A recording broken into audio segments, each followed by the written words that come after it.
Salut, je suis Seiya et bienvenue dans Seiya Moment de vie. Il y a quelques semaines, je me rendais au marché de mon quartier quand un homme au volant d'une voiture m'a interpellé. Je me suis arrêtée par politesse pour l'écouter.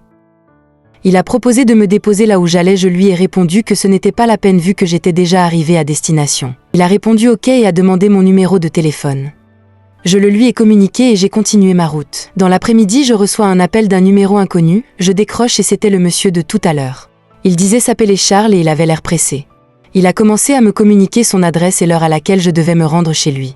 J'étais choquée, comment ça me rendre chez lui? Je l'ai immédiatement stoppé et lui ai dit qu'on devait se retrouver dans un endroit public. Il a répondu OK et m'a proposé un rendez-vous pour plus tard dans la soirée dans le restaurant d'un grand hôtel de la ville. Et qu'il m'enverrait l'argent pour le transport sur mon compte. Chose qu'il a faite, mais à 18h il m'a appelé pour remettre le rendez-vous à un autre jour. J'étais très étonnée et contente du fait qu'il m'ait envoyé de l'argent sans même vraiment me connaître et en plus 200 000 francs CFA. Les 3 jours qui ont suivi, on s'écrivait régulièrement et c'était agréable au point où j'ai baissé ma garde.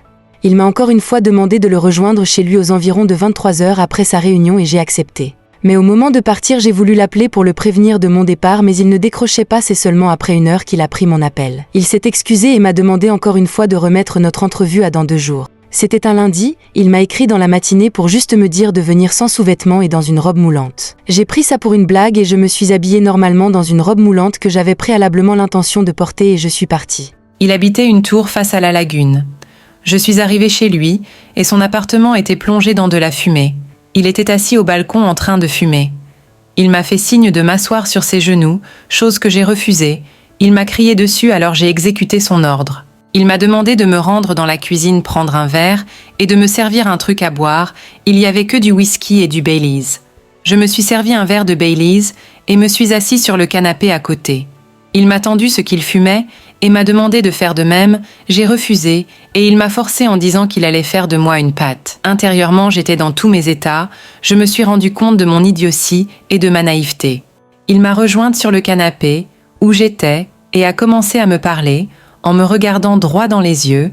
En passant, il avait de très beaux yeux gris et m'a dit de me libérer de toute relation amoureuse dans laquelle j'étais, car je lui appartenais désormais. Jusque-là, je trouvais ces mots romantiques et il continua. « Tu seras ma soumise. » J'ai rigolé d'angoisse en me demandant si j'étais bien à Abidjan, car les mentalités avaient dit beaucoup changé. S'ensuivit une grande dispute où je lui ai dit qu'il ne m'avait pas ramassé dans un bordel et s'il voulait ce genre de fille, il n'avait qu'à s'y rendre. Là, il me regarda comme un malade et me répondit « Vraiment, je peux ». Il saisit son téléphone et commença à contacter des proxénètes et me montra des photos de quelques-unes en disant « J'adore quand on est plusieurs ». Là, je ne savais plus où me mettre. J'avais tellement peur, mais je gardais mon calme.